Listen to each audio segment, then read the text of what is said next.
After watching people for more decades than I care to count, I've learned something about the ones who go unnoticed. They often carry the most weight and the most courage. Nobody sees them until something breaks open. I saw it happen once, in a small town at the edge of nowhere. The blood had dried black on his trouser leg by the time Mercy Colton saw him. She stopped her cart at the edge of the crowd. 15 people stood near the tree line, but nobody moved closer. The man lay twisted on his side, one boot caught in the rusted jaws of a bear trap. His fingers clawed at the dirt, slow and weak. His face pressed into fallen leaves. "Silas Cutter?" someone whispered. The name spread through the crowd like a cold draft under a door.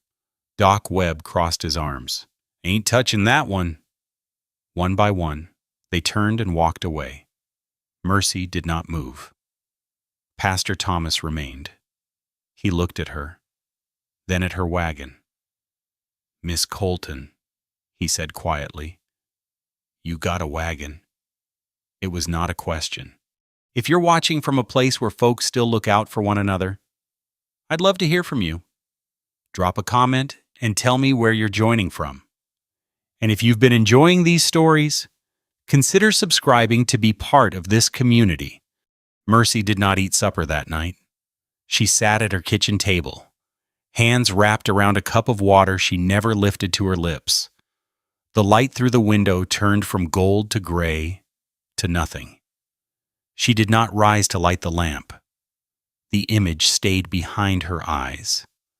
The man's fingers in the dirt, the way they slowed, then stopped. She had been 17 when the fever took her.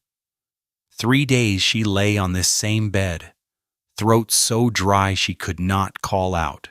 No knock came. No voice asked after her.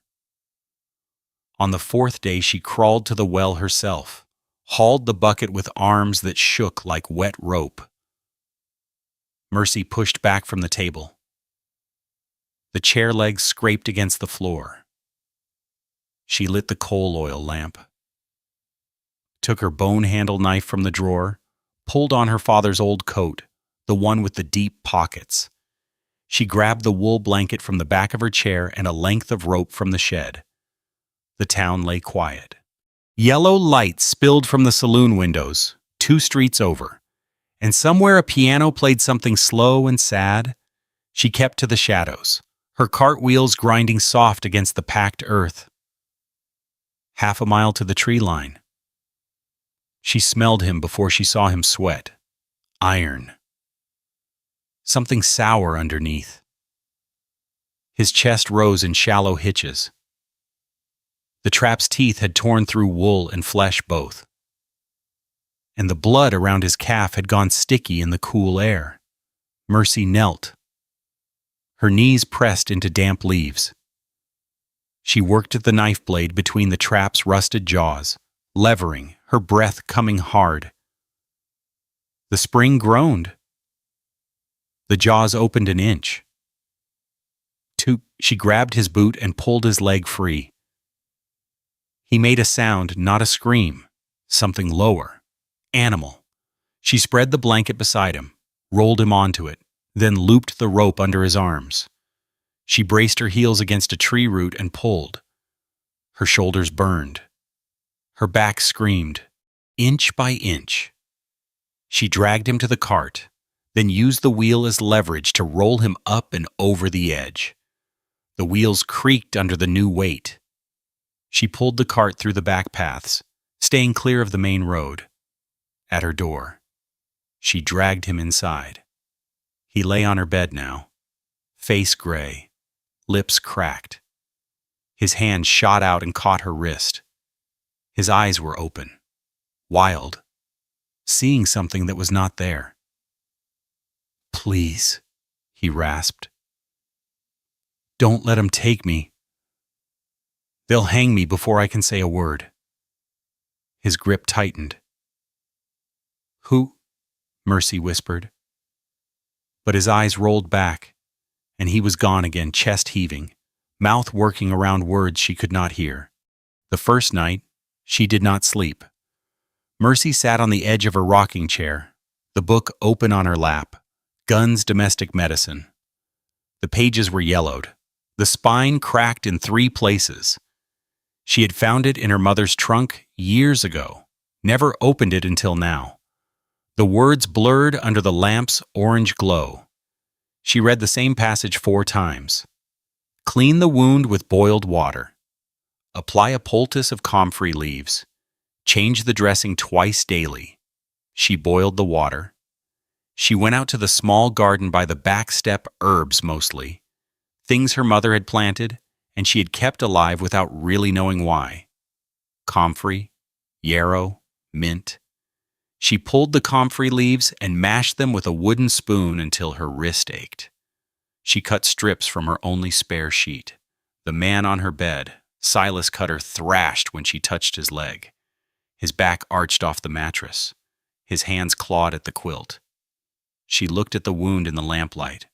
The trap's teeth had torn through flesh and muscle, but by some mercy, they had missed the bone. She had seen men lose legs to less. She had seen men die from wounds half this size. "Eli," he said. The name came out broken, half swallowed. "Eli. Run. Run." Mercy pressed the poultice against the torn flesh. Blood and pus seeped through the cloth. She wrapped the bandage tight, her fingers slick, her stomach turning. He grabbed her arm. His grip was iron. "I tried," he said, eyes open but seeing nothing.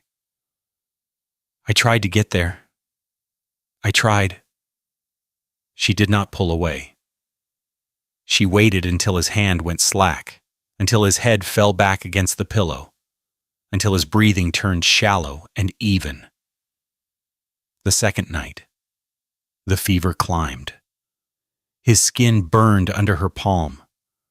Sweat soaked through the sheet beneath him, and she changed it twice, rolling him onto his side like a sack of grain, pulling the wet fabric free, spreading the dry one under his dead weight. She wrung cold water from a rag and laid it across his forehead. It warmed within minutes. She wrung it again and again. He talked through the fever.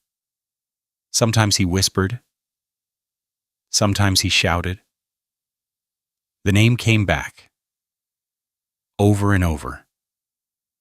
Eli. Always Eli. "I should have been faster," he said once, clear as day. "I should have been there." Mercy found herself answering. "I know," she said, though she did not know. "I know. It was something to do, something to fill the silence."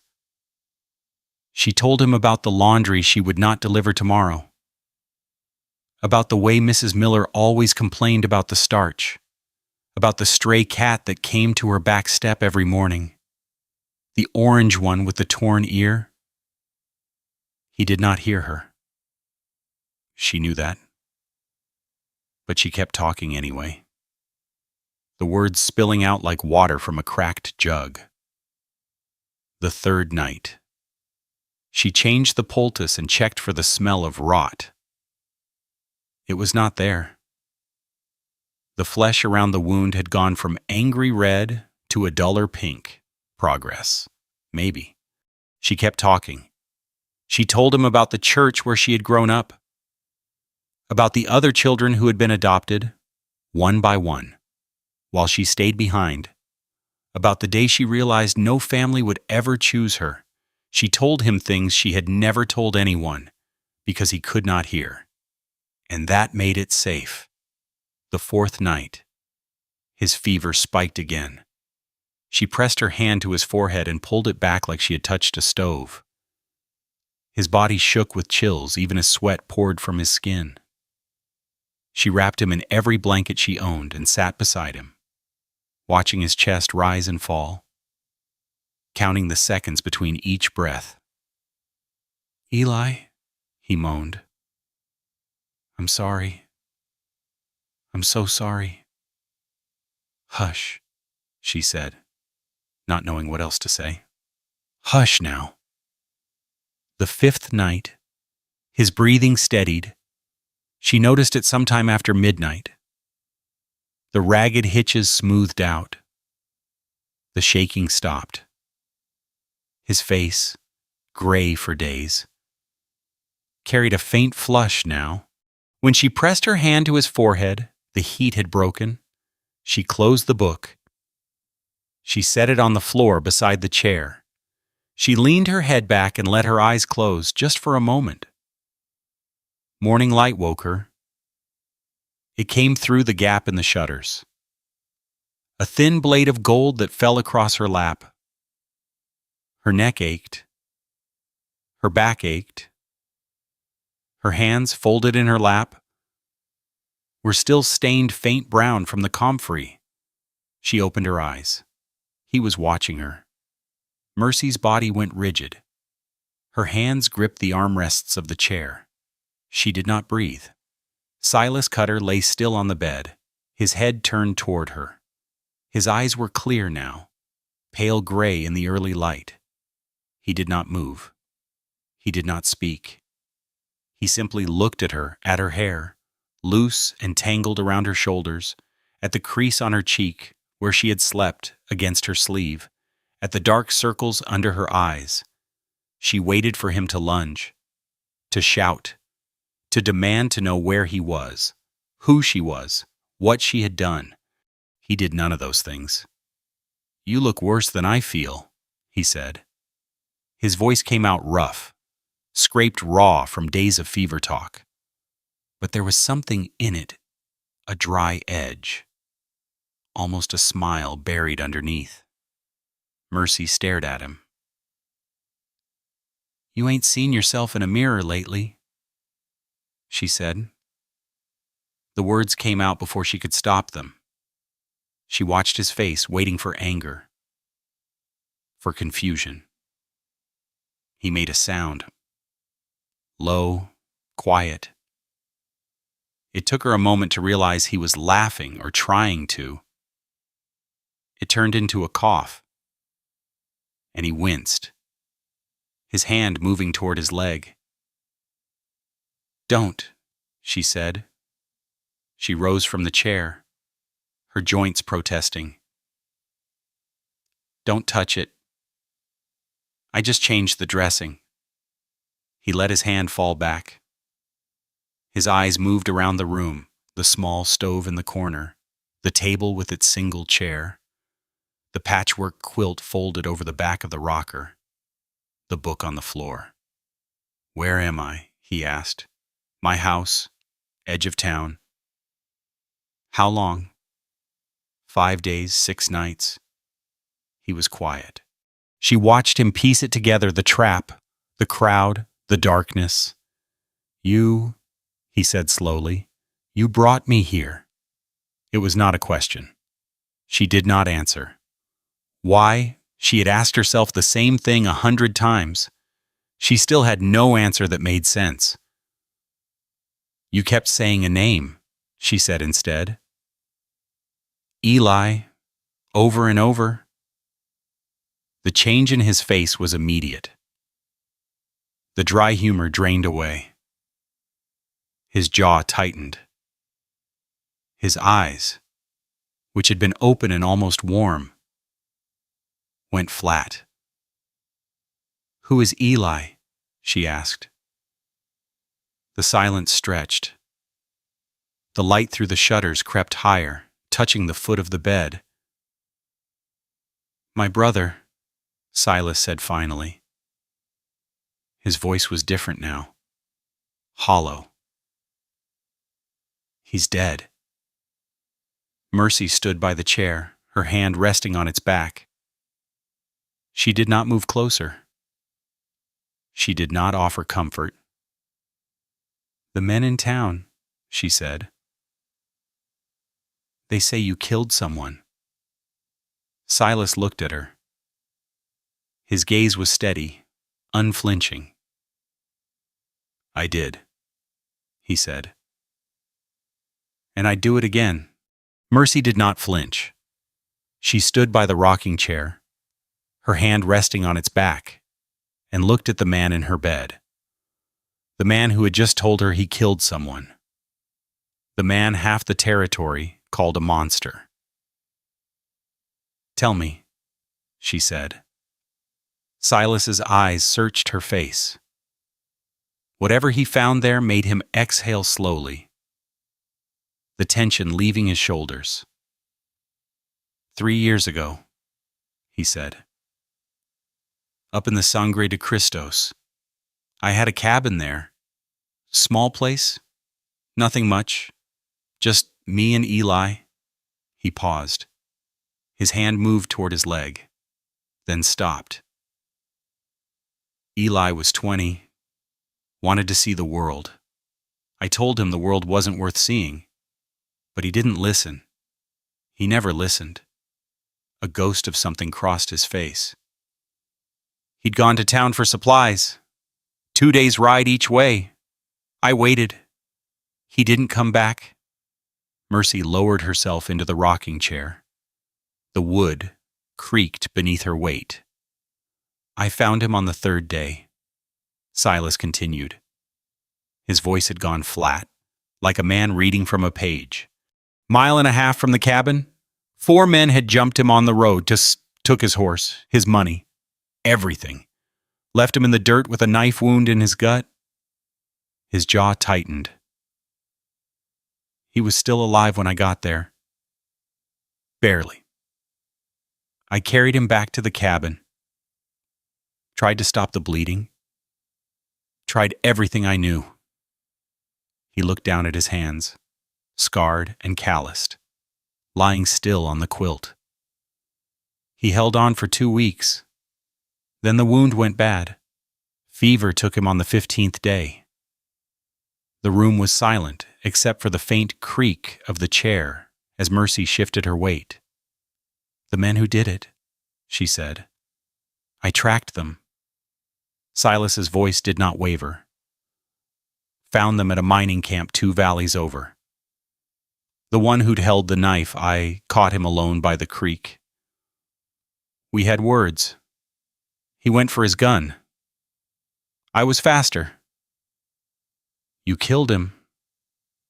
Yes. And the others ran. Got to the sheriff before I could. His mouth twisted. Told him I'd murdered their friend in cold blood. Said I was some kind of wild man. Come down from the mountains to kill decent folk. Mercy watched his face. The flat delivery, the steady eyes. This was not a man making excuses. This was a man telling a story he had told himself 1,000 times in the dark. And they believed the robbers over you? Silas laughed. It was a dry, empty sound. Ain't nobody believes a mountain man over a man in a suit. The other 3. They cleaned up nice. Had money from somewhere, probably what they stole from Eli.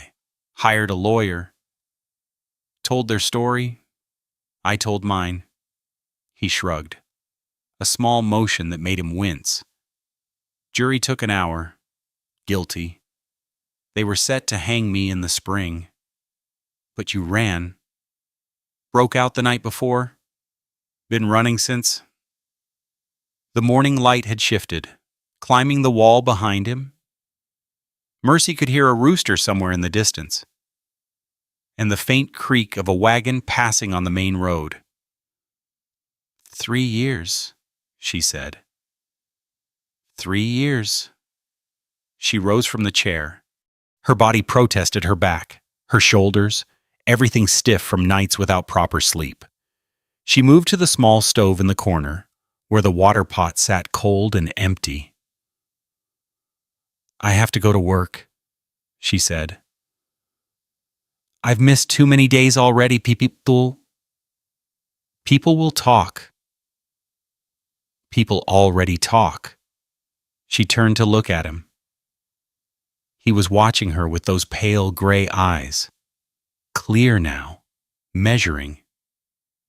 Stay quiet, she said.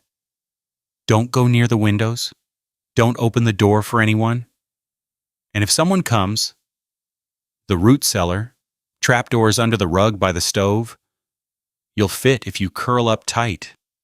He nodded. She saw him glance at his leg, still bound in bandages, and understood what he was thinking. Getting to that trapdoor fast would not be easy. "I'll be back before dark," she said. She took her basket and her soap-cracked hands and went out into the town. The morning air carried the smell of wood smoke and horse dung. Mercy walked the familiar path to the Miller house, her basket bumping against her hip, her heart beating faster than it should. Mrs. Miller answered the door on the third knock. Her eyes swept over Mercy, the rumpled dress, the hair pinned back in haste, the shadows under her eyes. "You look poorly," Mrs. Miller said. "Touch of something," Mercy said. "Kept me in bed. I'm better now." She handed over the folded linens and collected the new bundle of soiled clothes. Mrs. Miller's mouth pursed as she counted the items. "You heard about the commotion," Mrs. Miller said. It was not a question. Mercy's hands tightened on the basket handle. "Commotion. That Mountainman. The killer. They found blood by the tree line. But he was gone. Dragged himself off somewhere to die. I reckon." Mrs. Miller leaned closer, her voice dropping. "Sheriff Monroe's been asking questions. Wants to know if anyone saw anything strange that night." "I was in bed," Mercy said. "Sick. Course you were. You..." Mrs. Miller's eyes lingered on her face a moment too long. "Well, I'll need those back by Friday." Mercy nodded and turned away. She made her rounds. The Harrison house, where the young wife always had too much washing and too little money. The general store, where she picked up lye and a small bag of flour.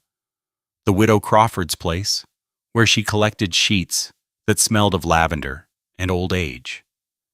Everywhere she went, the talk was the same. Silas Cutter, the blood on the road, the mystery of where he had gone. At the general store, she overheard two men talking near the counter. One of them mentioned Doc Webb. "Wouldn't even look at the man," the first one said. Just crossed his arms and walked away. "Can't blame him," the other replied. "That Cutter killed someone. Doc probably didn't want any trouble." "Maybe. But you see his face, Doc looked scared. Not disgusted. Scared." Mercy paid for her goods and left without looking back. She kept her face still. She answered questions in single words. She did not linger. By the time she returned home, the sun was low and orange through the trees. She closed the door behind her, leaned against it, and let out a breath she had been holding for hours. Silas sat on the edge of the bed. He had found the hickory cane she kept in the corner, her father's, from the years when his hip had troubled him, and was testing his weight on it. Grimacing. "Shouldn't be up," she said. "Shouldn't be a lot of things." She set the basket down. The flour went on the shelf. The lye went under the sink. Her hands moved through the motions while her mind raced. "Sheriff's asking questions," she said. "About that night, about the blood." Silas stopped, the cane stilled in his hand. "What did you tell them?" "Nothing. I was sick in bed. That's my story." He studied her. Then he nodded. Once. "Thank you," he said. She did not answer. She moved to the stove, began building a fire. The kindling caught, and the small flames threw dancing shadows across the walls. "That quilt," Silas said. Mercy glanced over her shoulder. He was looking at the patchwork quilt draped over the rocking chair squares of faded calico and gingham, stitched together with thread that had gone yellow with age. Who made it? Her hand stopped moving. She looked at the quilt. at the uneven stitches her mother had sewn by candlelight, and something tightened in her chest. "My ma," she said. Before she passed, she waited for the question that always came next. "How did she die when were you there?" Silas nodded slowly. He did not ask anything more. The fire crackled. The shadows danced. Mercy turned back to the stove, and for a long moment neither of them spoke. Outside, hooves drummed on the main road. 3 horses, moving fast. Silas's head turned toward the window. "They're not coming here," Mercy said. But her voice wavered. The hoofbeats slowed, stopped. Somewhere close, too close, a man's voice called out a name she could not make out. Then another voice answered, and the word it spoke was clear as a bell in the evening air. Bounty. The hooves moved on. Mercy stood frozen by the stove, her hand gripping the iron handle. Silas sat rigid on the bed, the cane clutched in his fist like a weapon. They listened as the horses passed 1, 2, 3 sets of hooves drumming the packed earth and faded down the main road toward the center of town. Neither of them moved for a long time. "They're not here for me," Silas said finally. "Not yet." Mercy released the breath she had been holding. Her hand trembled as she set down the pot. "They're in town now," she said. "Asking questions. It's only a matter of time." Silas nodded. He did not argue. That night, Mercy slept in the rocking chair again. She did not trust herself to close her eyes. But exhaustion pulled her under sometime after midnight. When she woke, gray light filled the room, and Silas was watching her from the bed. "You can't keep doing this," he said. She did not answer. The days that followed blurred together like watercolors left in the rain. Mercy went to work each morning, her basket on her hip, her face carefully blank. She collected laundry from the Miller house, the Harrison place, the Widow Crawford's. She delivered clean linens and picked up soiled ones. She listened. The bounty hunters were staying at the boarding house on Elm Street. 3 men, rough-looking but not violent. They asked polite questions, showed a worn poster with a sketch that barely resembled a human face, and offered $200 in gold to anyone with information. No one had information. Or if they did, they were not sharing it. 3 weeks after she had dragged him from the woods, Silas could stand without the cane. His leg was still stiff, still dragging when he walked, but the wound had closed clean. No rot, no fever. The scar would be ugly, she knew, but the leg would hold. He began doing small things while Mercy was gone. She noticed them when she came home each evening, the firewood she had piled haphazardly by the door, now stacked in neat rows against the wall. The floor swept clean of dust and crumbs, the spare blankets she had left in a heap, now folded on the chair. She noticed, but said nothing. On the 21st night, she came home with a cut of salt pork wrapped in brown paper, a luxury she could not afford. Purchased with coins she had been saving for winter shoes, Silas watched her set it on the table. "What's the occasion?" "No occasion." She unwrapped the pork and began cutting it into chunks. "Just figured we could use something more than beans." She had put the navy beans on to soak that morning, and by evening they had softened enough to cook. The salt pork went into the pot first, rendering its fat, filling the small room with a smell that made her stomach clench with hunger. Then the beans, then water from the well, then a long, slow simmer on the cast iron stove.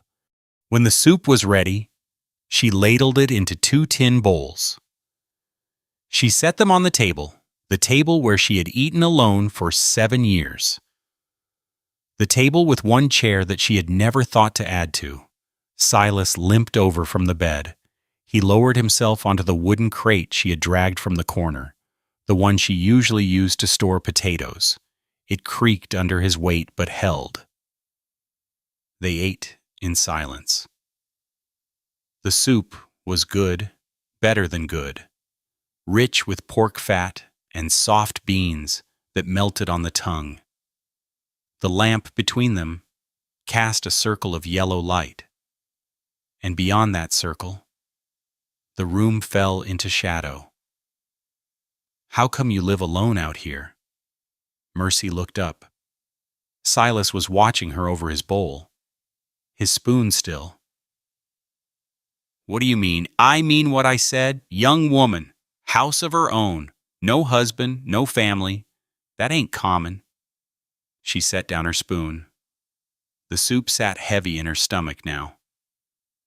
"Ain't nobody wanted a girl who eats too much and talks too little?" The words came out flat, rehearsed. She had said them before, to herself mostly, in the dark hours when sleep would not come. That what they told you, that's what I learned. She picked up her spoon again, stirred the soup without eating. "I was left at the church when I was 3 days old. Pastor before Thomas, old Pastor Williams. He took me in, raised me with the other orphans.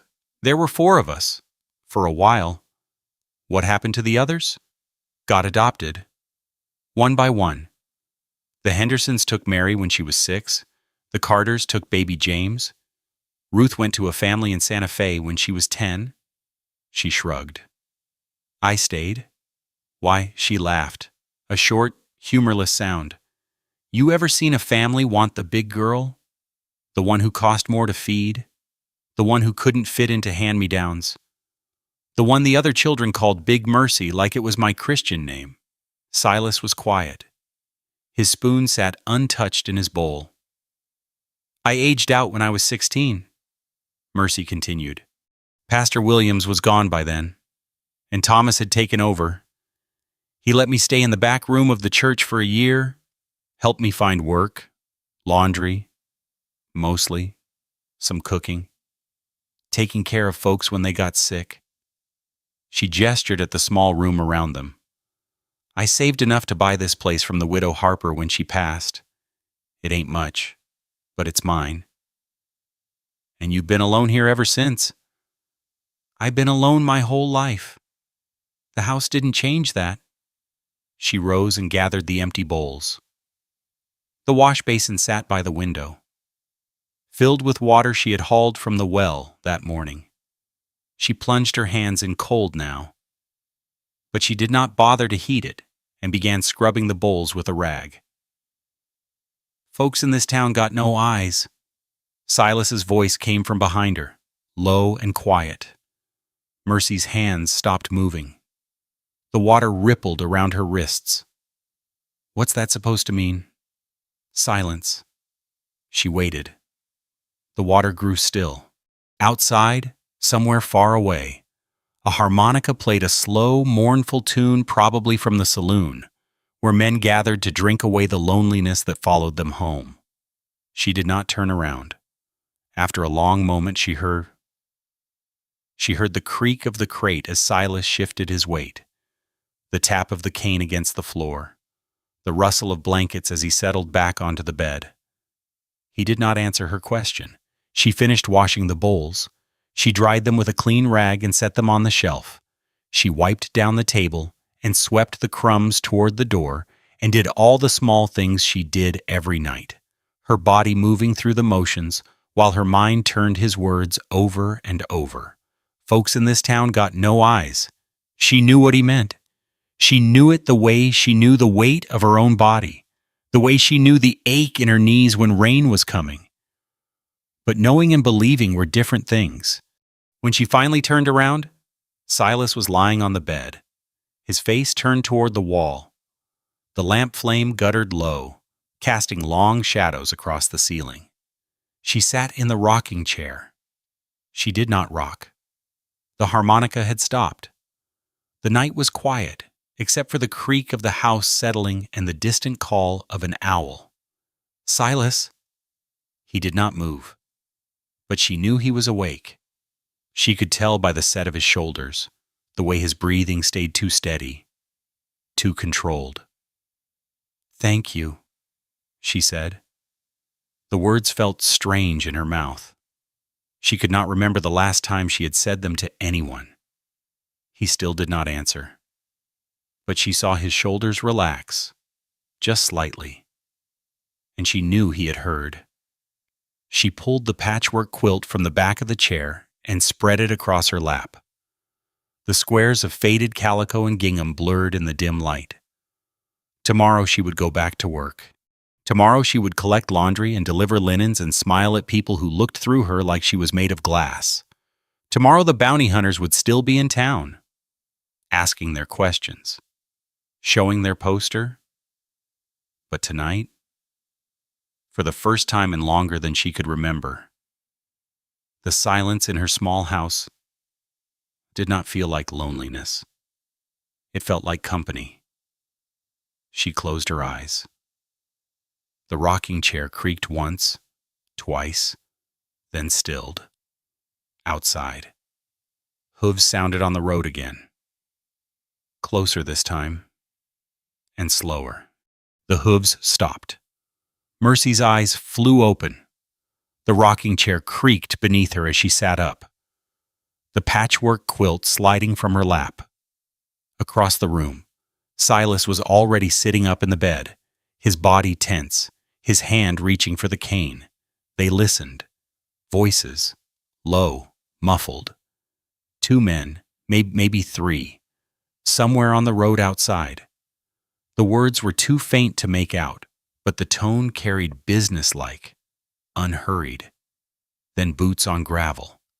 Coming closer, Mercy's heart slammed against her ribs. She rose from the chair, her legs unsteady, and moved toward the window. The shutters were closed, but there was a gap, a thin sliver of darkness that showed a slice of the road outside.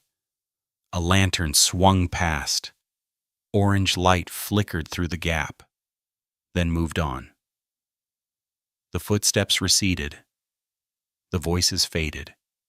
The hooves picked up again, moving away toward the center of town. Mercy did not move until the sound was gone entirely. Then she let out a breath that shook her whole body. "They're searching," Silas said. She turned. He was sitting on the edge of the bed, his face pale in the dim light. "Not here," she said. "Not yet." "But they will." She did not answer. They both knew the truth. Morning came gray and cold. Mercy dressed quickly, her fingers clumsy with the buttons of her work dress. Silas sat in the rocking chair now, watching her with eyes that tracked every movement. "Stay inside," she said. "Don't go near the windows. Don't." "I know." She took her basket and went out into the town. The air smelled of frost and wood smoke. Autumn had turned sharp overnight, and Mercy pulled her shawl tighter around her shoulders as she walked. The streets were quiet this early, but she could see movement at the far end of the main road, horses tied outside the boarding house. Men gathered on the porch. She kept her head down and walked faster. At the general store, she picked up the week's supply of lye and a small bag of coffee beans. Mr. Hendricks, the store owner, weighed the beans on his brass scale and wrapped them in brown paper without meeting her eyes. "You seen the posters?" he asked. Mercy's hands tightened on her basket. "What posters?" He jerked his chin toward the window. Through the dusty glass, she could see a sheet of paper tacked to the post outside a crudely drawn face, dark eyes, wild hair, and words in bold black ink. "Wanted Silas Cutter, $200 in gold, dead or alive." 3 of them came in yesterday, Mr. Hendricks said. Bounty men. Professional types, not riffraff. They're offering good money for information. He finally looked at her, his watery eyes sharp. Asking about anyone who might be hiding him. Anyone who saw something that night? I was sick that night, Mercy said. Home in bed? So you said. She paid for her goods and left without another word. The poster was everywhere, tacked to fence posts, nailed to doors, fluttering from the notice board outside the sheriff's office. The same crude face stared out from each one, a face that looked nothing like Silas, and yet somehow captured something essential about him. The wildness, the isolation. At the Miller house. Mrs. Miller was waiting on the porch with the week's laundry bundled in her arms. You've heard, I suppose, she said, handing over the bundle. The bounty hunters. I've heard. They're being very thorough. Mrs. Miller's voice dropped to a conspiratorial whisper. Started at the north end of town yesterday. Going house to house. Checking cellars, barns, anywhere a man might hide. She leaned closer, her breath sour with coffee. They'll reach your place by tomorrow, I reckon. You being at the south end and all. Mercy's stomach turned to ice. I've got nothing to hide, she said. Course you don't. Mrs. Miller's smile did not reach her eyes. Still, best to have your house in order, just in case. Mercy took the laundry and walked home. Her legs felt wooden beneath her. The basket bumped against her hip with each step, a steady rhythm that did nothing to calm the roaring in her ears. By tomorrow, they would be at her door by tomorrow. She found Silas standing by the window, peering through the gap in the shutters. His cane leaned against the wall beside him. You shouldn't be up, she said. He turned. His face was calm, but she could see the tension in his shoulders, the tightness around his eyes. What happened? She set the basket down. Her hands were shaking. They're searching houses, she said, going door to door. Started at the north end. They'll be here by tomorrow. Silas nodded slowly. He did not seem surprised. Then I have to go, he said. Tonight. No. The word came out sharper than she intended. She saw his eyebrows rise, saw the question form on his lips. You can't even walk straight, she said. Your leg isn't healed? You go out there tonight, you'll be dead by morning? Better me than you? That ain't your call to make. The words hung in the air between them. Silas's jaw tightened. He reached for the cane, gripped it hard. You don't understand, he said. If they find me here, they won't just take me. They'll take you too. Aiding a fugitive. Harboring a criminal. You'll swing right alongside me. You don't know that. I know how the law works in this territory. He stepped toward her, his leg dragging slightly, his face hard.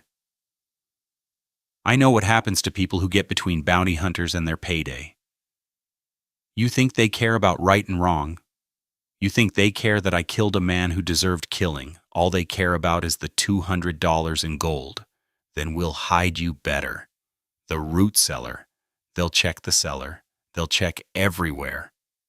He was close now, close enough that she could see the pulse beating in his throat. I have to go. You have to let me go. No. Why? His voice cracked. Why are you doing this? Why do you care what happens to me? She did not have an answer. Or rather, she had too many answers, tangled together like thread in a sewing basket. Because someone has to, she said finally. Because nobody else would. Silas stared at her. Something shifted in his face, the hardness cracking. Just for a moment. Then he moved. He stepped forward, reaching for the door, his leg buckling beneath him. The cane slipped. His hand shot out, grasping for the wall. Missing. Mercy caught him. Her arms wrapped around his chest, her body bracing against his weight. He was heavier than she expected, solid and warm. And for a moment, they stood there, tangled together, breathing hard. His face was inches from hers. She could smell wood smoke and sweat. Could feel his heart pounding against her hands. I ain't gonna let you get hurt because of me, he said. His voice was rough, barely a whisper. That ain't for you to decide. They stood like that for a long moment. The room was silent except for their ragged breathing and the creak of the floorboards beneath their feet. Then a knock came at the door. 3 sharp raps. Loud, deliberate. Mercy's blood turned to ice. A voice came from outside deep, unfamiliar. Miss Colton, Sheriff Monroe asked us to stop by. Mind opening up. Mercy shoved Silas toward the stove. The cellar, she hissed. Now! He did not argue. He dropped to his knees, yanked the rug aside, and pulled open the trap door. The smell of damp earth and rotting potatoes rose up from the darkness below. He lowered himself in, his bad leg scraping against the wooden frame, and pulled the door shut behind him. Mercy kicked the rug back into place. She smoothed her hair. She wiped her palms on her skirt. The knock came again. Harder.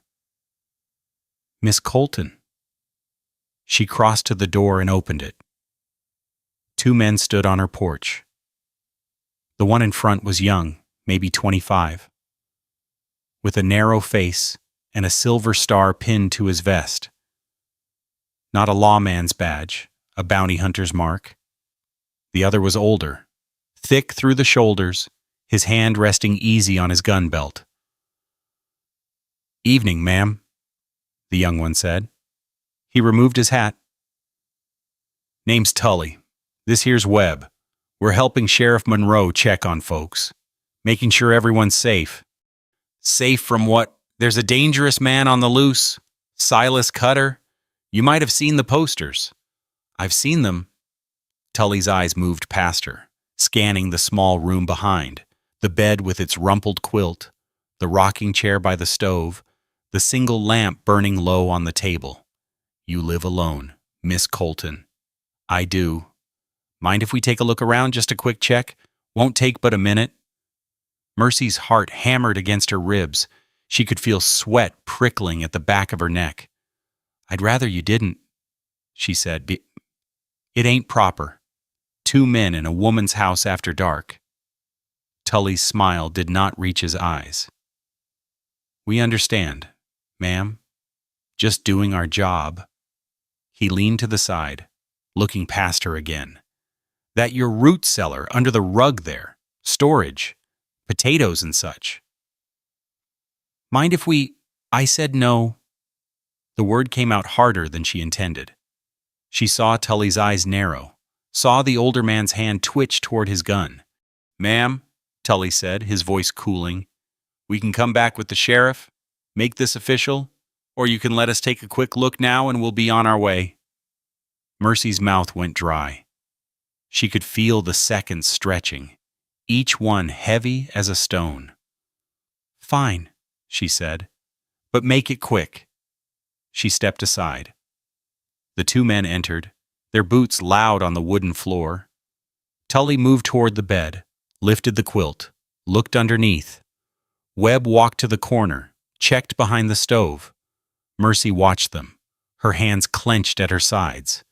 Her eyes kept drifting to the rug by the stove, the rug that covered the trap door, the rug that was slightly crooked from where she had kicked it back into place. Webb's boot touched the edge of the rug. He paused. Mercy stopped breathing. Then Webb moved on, walking toward the window, peering through the gap in the shutters. "All clear," Tully said. He tipped his hat. "Sorry to bother you, ma'am. You have a good evening." They left. The door closed behind them. Their footsteps faded down the path. Mercy did not move. She stood in the middle of the room, her whole body trembling, listening to the sound of hooves moving away down the road. When she was certain they were gone, she crossed to the stove and pulled back the rug. Silas climbed out of the cellar. His clothes were covered in dirt. Cobwebs clung to his hair. His face was pale, and when he stood, his bad leg nearly buckled beneath him. He did not look at her. "Like a rat in a hole," he said. His voice was flat, empty. "That's what I've become, hiding in the dirt while you lie for me. Silas, 3 years?" He limped to the bed and sat down heavily. 3 years I've been running, sleeping in ditches, eating scraps, watching my back every second of every day. He looked down at his hands, caked with cellar mud. "I used to be a man.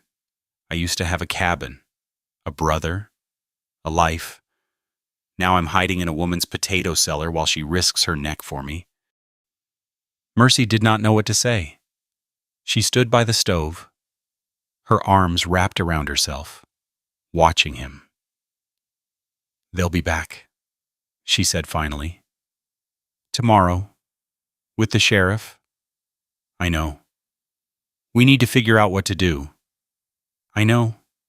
A knock came at the back door, softer this time. 3 quick taps. Mercy's whole body went rigid. Silas reached for the cane. "Mercy." A voice, muffled, familiar. "It's Thomas." She crossed to the back door and opened it. Pastor Thomas Hale stood in the darkness, his coat pulled tight against the cold. His face was drawn, his eyes worried. "May I come in?" She stepped aside. He entered, his gaze moving immediately to Silas on the bed. "So it's true," he said quietly. "I had wondered." "Pastor?" "I'm not here to judge." He held up a hand. "I'm here to warn you." He pulled a chair from the corner and sat down heavily. His hands, folded in his lap, were trembling slightly. "The bounty hunters are finishing the north end of town tonight. Tomorrow morning, they'll start on the south end. Your house will be one of the first." He looked at Mercy, then at Silas. "They won't be as polite next time. They'll check everywhere. The cellar, the shed, under the floorboards, everywhere." "Then I have to go," Silas said. "No." Pastor Thomas shook his head. "There's something else. Something you should know." He reached into his coat and pulled out a folded piece of paper. 3 weeks ago, when I first heard about the blood on the road, I started asking questions. I wrote to a friend in Santa Fe, a priest who serves at the territorial prison. He unfolded the paper. He wrote back, "One of the men from the Carson gang, Jedediah Harmon, is dying. Consumption. He's been in prison for robbery these past 2 years." Silas went still. "Before Harmon fell ill, he made a confession to my friend. A full confession." Pastor Thomas looked at Silas. "He admitted to the robbery of your brother. He admitted that Thomas Reed, the man you killed, was the one who stabbed Eli. He admitted that the other gang members lied to the sheriff about what happened. Silence fell over the room. I sent a letter to the governor's office. Pastor Thomas continued. Harmon's confession, witnessed and signed. I asked for a review of your case, a pardon, if possible. When? Silas's voice was barely a whisper. 3 weeks ago. I haven't received a response yet. Pastor Thomas folded the paper and slipped it back into his coat. It may come tomorrow. It may come next week. It may not come at all. But I wanted you to know there's hope. Small hope, but hope. He rose from the chair. I'll do what I can to delay them tomorrow, but I cannot promise anything. He moved toward the door, then paused. Whatever happens, know that I believe you, both of you. He left. The door closed behind him. Mercy and Silas sat in silence. The lamp had burned down to almost nothing, the flame guttering, casting long shadows that danced across the walls. Hope, Silas said. The word sounded strange in his mouth, unfamiliar. Mercy moved to the lamp and blew out the flame. Darkness filled the room. Only the faint glow of starlight through the shutters remained. She did not want to see his face. She did not want him to see hers. She sat in the rocking chair. The wood creaked beneath her. If I'd been faster, Silas said from the darkness. His voice was raw. If I'd been there when they jumped him, Eli would still be alive. You don't know that. I know it. I've known it for 3 years. She heard him shift on the bed. The rustle of blankets. A long, shaky breath. What about you? He asked. What do you regret? The question sat in the darkness between them. Heavy, waiting. Everything, she said finally. I regret everything. She heard him turn toward her. I spent my whole life being invisible, she said. The words came slowly, pulled from somewhere deep. Trying not to take up too much space, trying not to need too much. I told myself it was easier that way, safer. Her voice cracked. But it wasn't safe. It was just lonely. And I was too much of a coward to do anything about it. Silence. Then she felt something warm touch her hand. His fingers, rough and calloused, wrapping around hers. She did not pull away. They sat like that in the darkness, hand in hand, listening to the night sounds outside the creak of the house, the distant call of an owl, the wind stirring the leaves. Neither of them spoke. There was nothing left to say. Tomorrow the bounty hunters would come. Tomorrow everything would change. But tonight, in this small house at the edge of town, 2 people who had spent their lives alone held on to each other and waited for the dawn. The first gray light was just touching the shutters when Mercy heard it. Footsteps. Many footsteps. Coming up the path. And voices. 3, maybe 4, getting closer. Then a fist pounded on the door. The pounding came again, louder. Open up sheriff's business. Mercy threw off the quilt and stood. The gray dawn light barely lit the room. Her hands were shaking. Silas was already on his feet, the cane gripped in his fist. He moved toward the trapdoor. No, he said. He stopped, turned. No more hiding. Silas, I ain't letting you take the fall for me. He limped toward her, his jaw set. Whatever happens, you did nothing wrong. You found a dying man and you showed him mercy. That's all anyone needs to know. The door shuddered under another blow. Last chance, Miss Colton. Silas positioned himself behind her, leaning on the cane. He did not try to hide. He did not run. Mercy opened the door. 4 men stood on her porch in the pale morning light. 3 she recognized the bounty hunters from before. Tully with his narrow face and silver star, the older one called Webb, and a third she had not seen up close. Tall and lean with gray at his temples. Behind them stood Pastor Thomas, his face drawn, a sealed envelope clutched in his hand. Tully's eyes went past her immediately. Found Silas? His hand dropped to his gun. Well now, he said softly. Looks like we found what we were looking for. The tall one, the leader, she realized, held up a hand. Easy, Tully. That's Silas Cutter. Garrett, 200 in gold, standing right there. I can see that. Garrett's eyes moved from Silas to Mercy, then back again. His face gave nothing away. Mr. Cutter, you want to come quietly, or do we have to make this difficult? Silas's grip tightened on the cane. I'll go with you. No trouble. Just leave her out of it. She's been hiding a fugitive. That's a crime. She didn't know who I was. Thought I was just some drifter she found in the woods. That true, ma'am. Mercy's throat was dry. The lie sat on her tongue, ready to be spoken.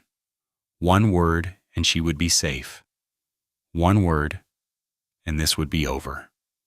She looked at Silas, at his face, calm and resigned, at his hands, steady on the cane.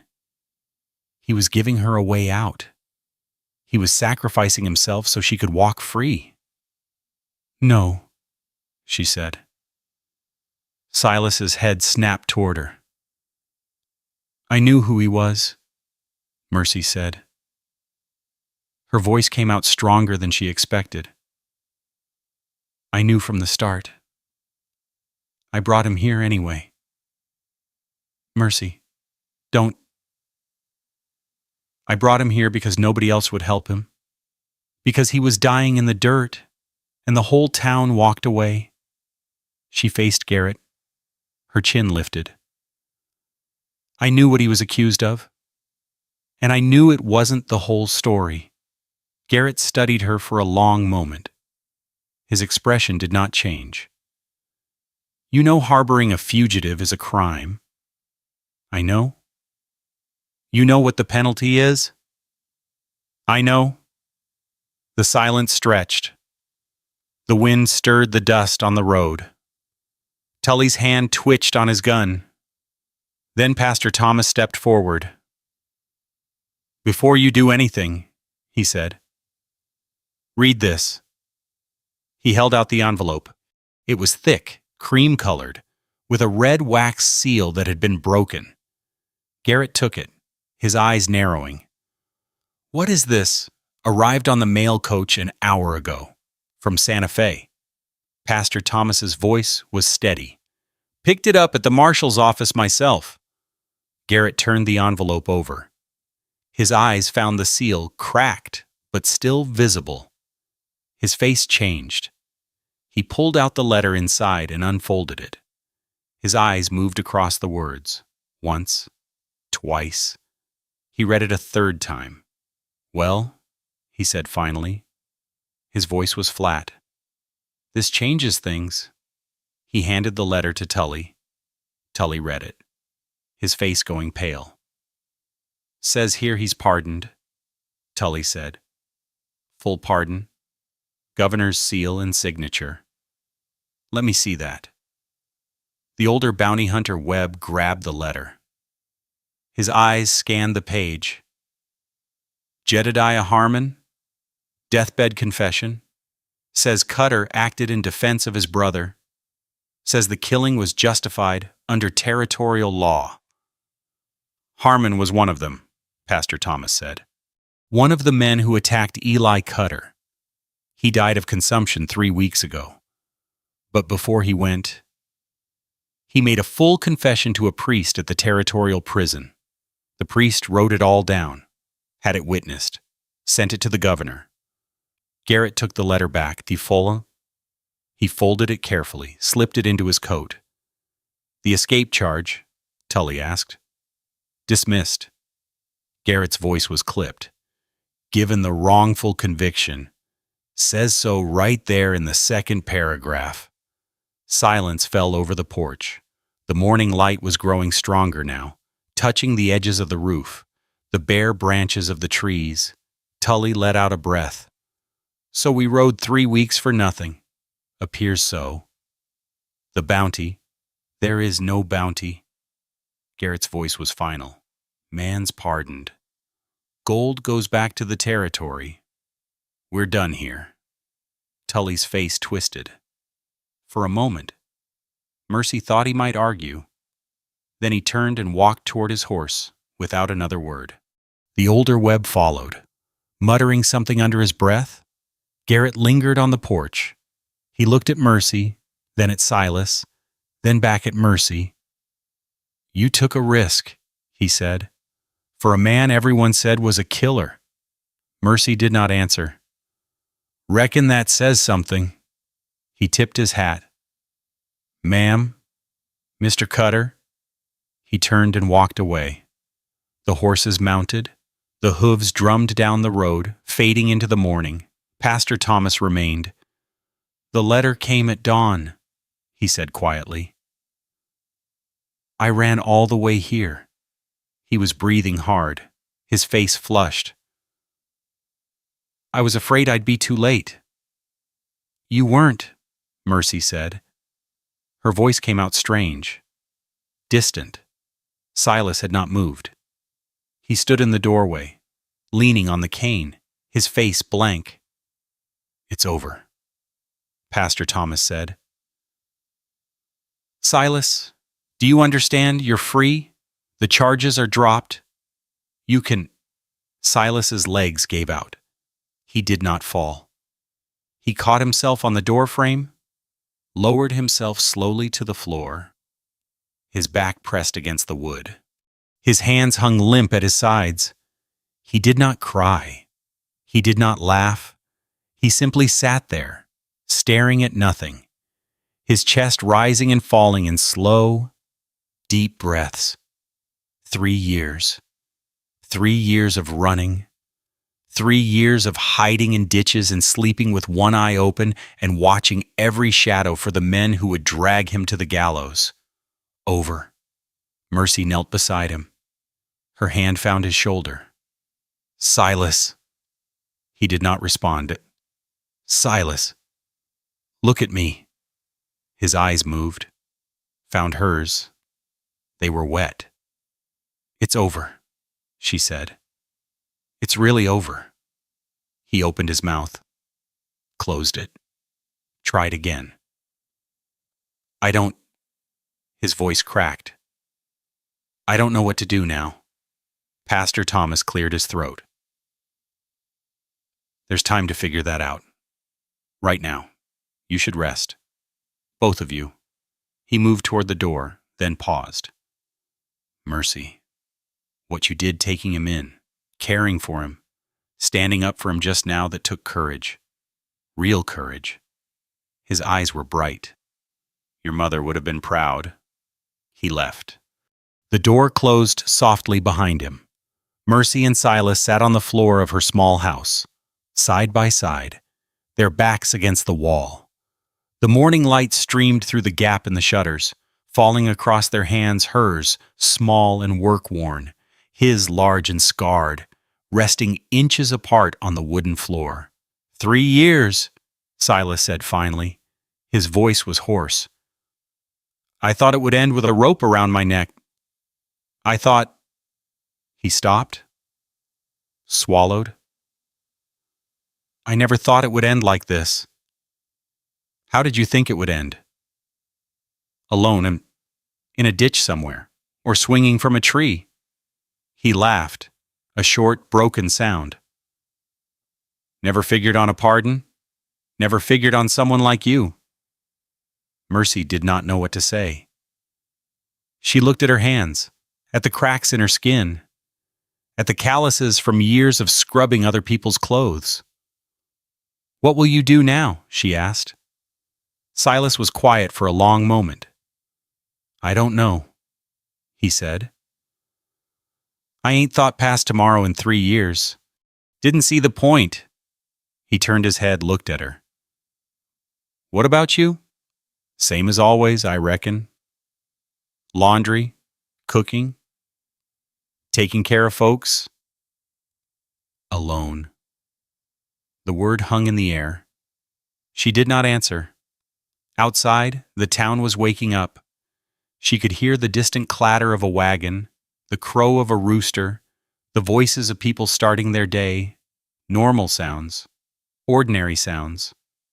But nothing felt ordinary anymore. Mercy, she looked at him. I got nowhere to go, he said. His voice was quiet. No cabin, no family, nothing waiting for me anywhere. He paused. But I got 2 hands that work, a back that's mostly healed. I can chop wood, fix fences, do whatever needs doing. What are you saying? I'm saying, he stopped, took a breath. I'm saying if you'll have me, I'd like to stay, help out around here, pay my way, whatever you need. She stared at him. You don't owe me anything, she said. I know. That ain't why I'm asking. The morning light had shifted, falling across his face now. She could see the lines around his eyes, the gray in his beard, the scar on his cheek that she had never noticed before. She could see him, really see him. Not the monster from the posters, not the killer from the stories, just a man, tired and scarred and alone, like her. I'll think about it, she said. He nodded. Fair enough.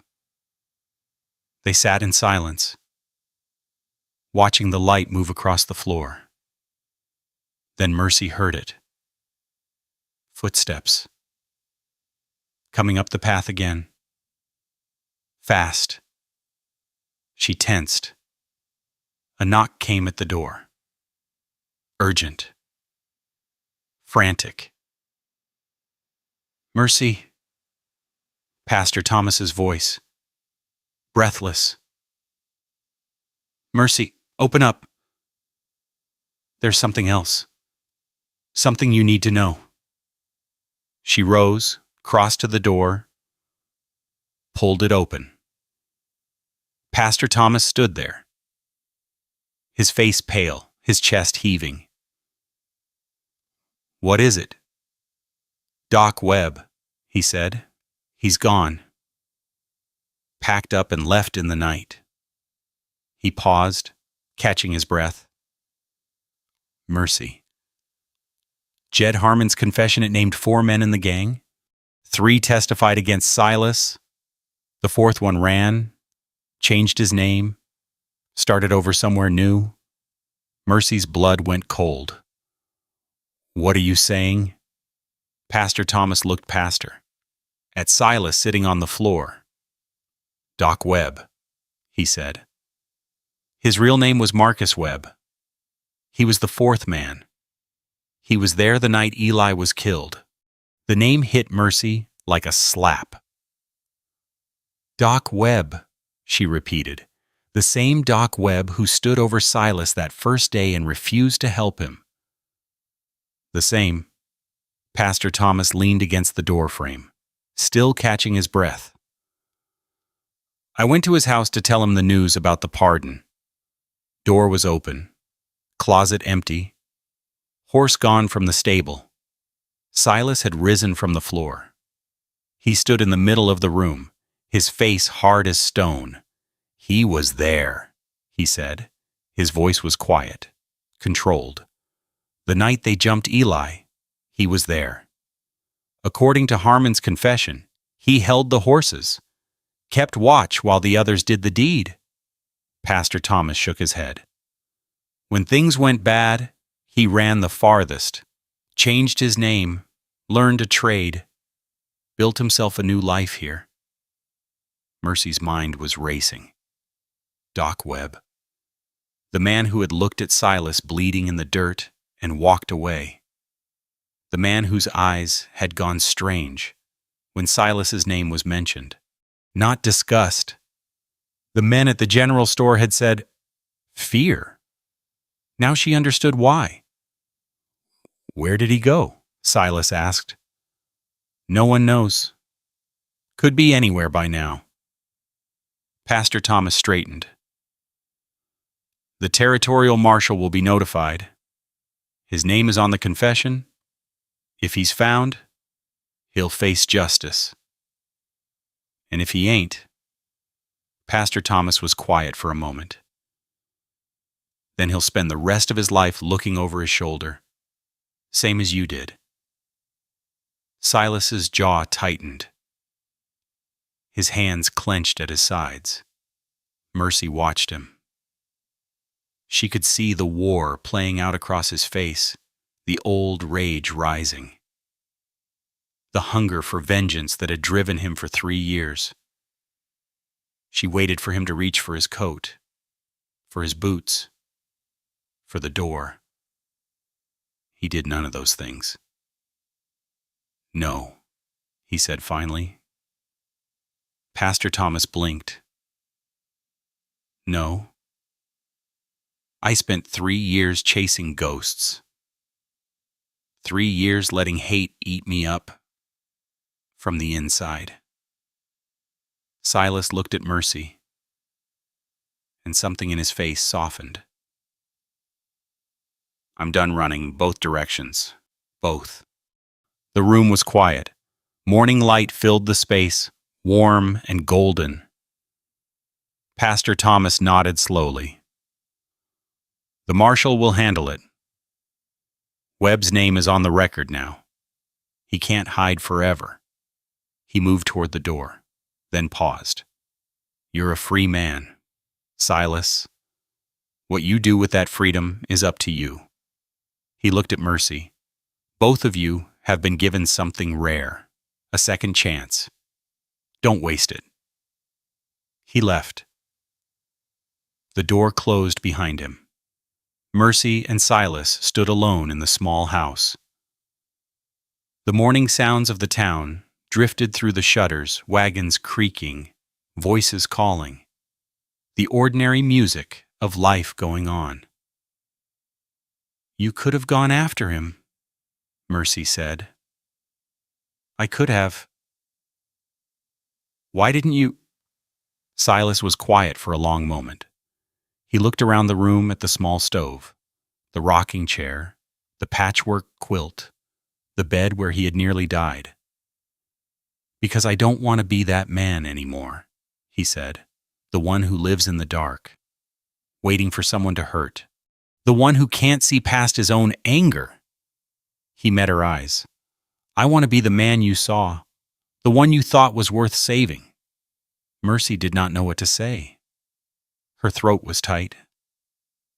So what now? She asked. Now?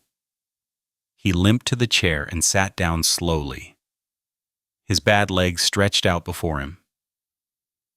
Now I reckon I'd like some breakfast, if that's all right with you. She laughed. It came out rough, surprised, like a sound she had forgotten how to make. I reckon I can manage that.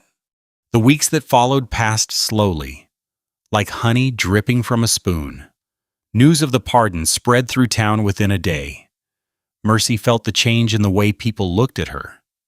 Some avoided her gaze. Dr. Webb's absence left a gap that everyone tried not to mention. Others nodded at her on the street, small acknowledgments she had never received before. Mrs. Miller stopped complaining about the starch. Mr. Hendricks at the general store started calling her by her first name. The widow Crawford sent over a pie. with a note that said nothing but "Thank you." Mercy did not understand the thanks. She had not done anything for the widow. But she accepted the pie, and she shared it with Silas that evening, sitting at the table where she had eaten alone for 7 years. Silas's leg healed slowly. The limp would never go away. The doctor from the next town over had confirmed that. But the pain faded, and soon he could walk without the cane. He found work at the lumber mill on the edge of town, hauling timber and splitting logs. Hard work, honest work. He came home each evening smelling of sawdust and sweat. Home. The word still felt strange in Mercy's mouth. But that was what her small house had become. She still took in laundry. She still walked the familiar routes through town, collecting soiled linens and delivering clean ones.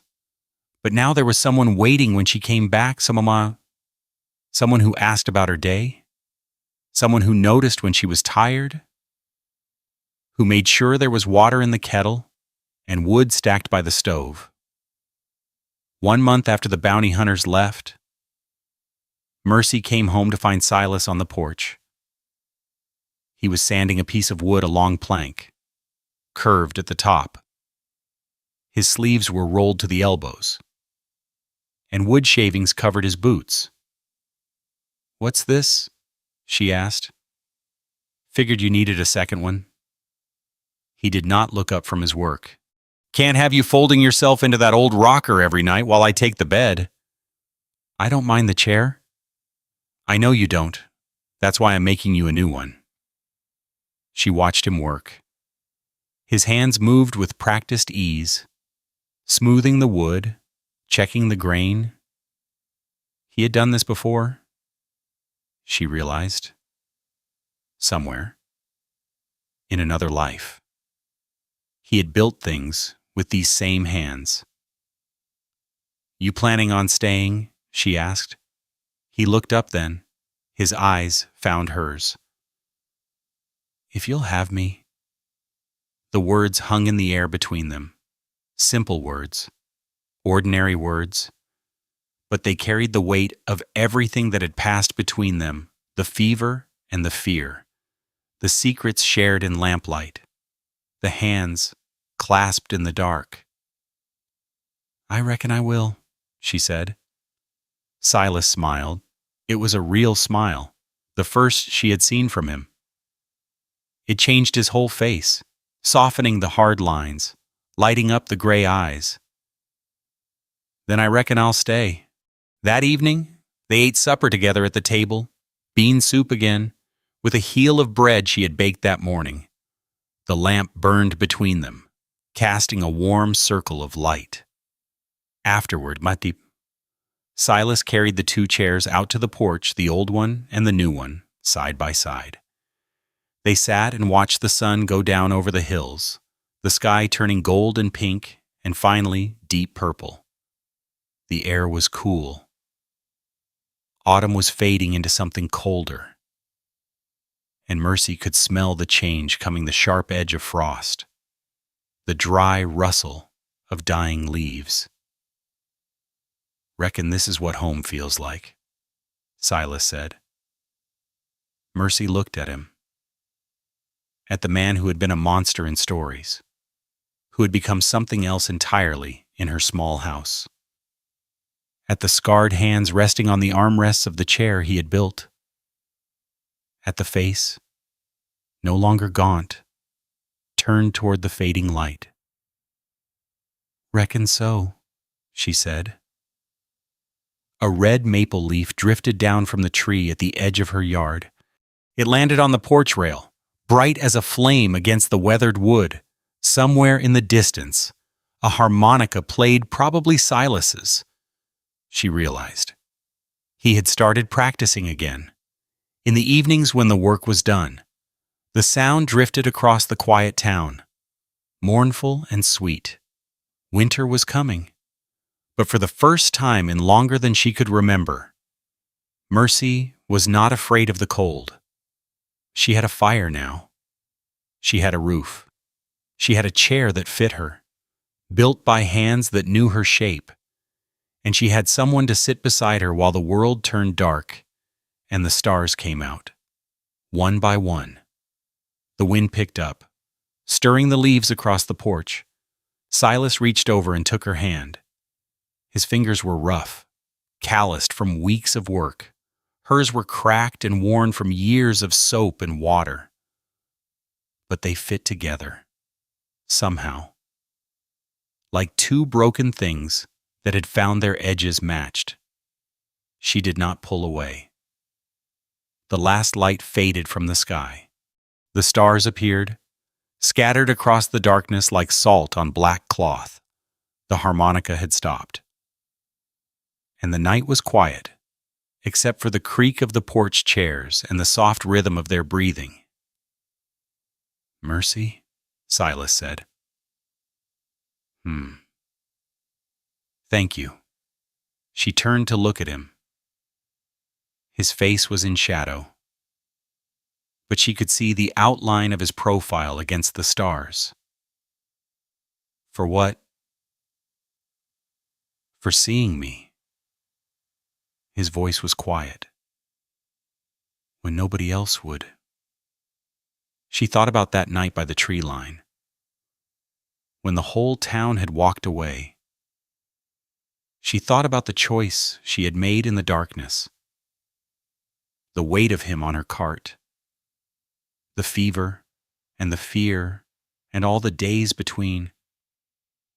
She thought about the girl who had been left on the church steps, the one no family had ever wanted, the one who had spent her whole life being invisible. "You saw me too," she said. He squeezed her hand. She squeezed back.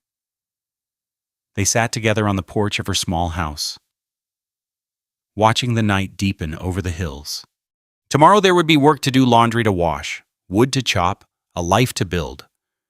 But tonight there was only this two people who had found each other in the dark, holding on.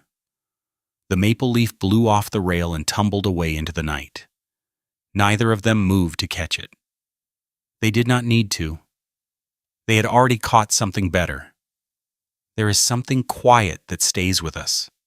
After a story like this, something tender. Perhaps something that does not ask to be named or understood. It simply rests in the chest, familiar in a way we cannot quite explain. Many of us have known what it is to be unseen, to move through days carrying something heavy that no one thought to ask about. Some of us have offered kindness when it cost us something, and received nothing back but silence. Perhaps you have loved someone the world told you not to love. Perhaps you have waited a long time for a second chance that never announced itself. These things do not need to be resolved tonight. They are allowed to remain unfinished, the way most true things are. It is enough to have sat with them for a little while. It is enough to have remembered.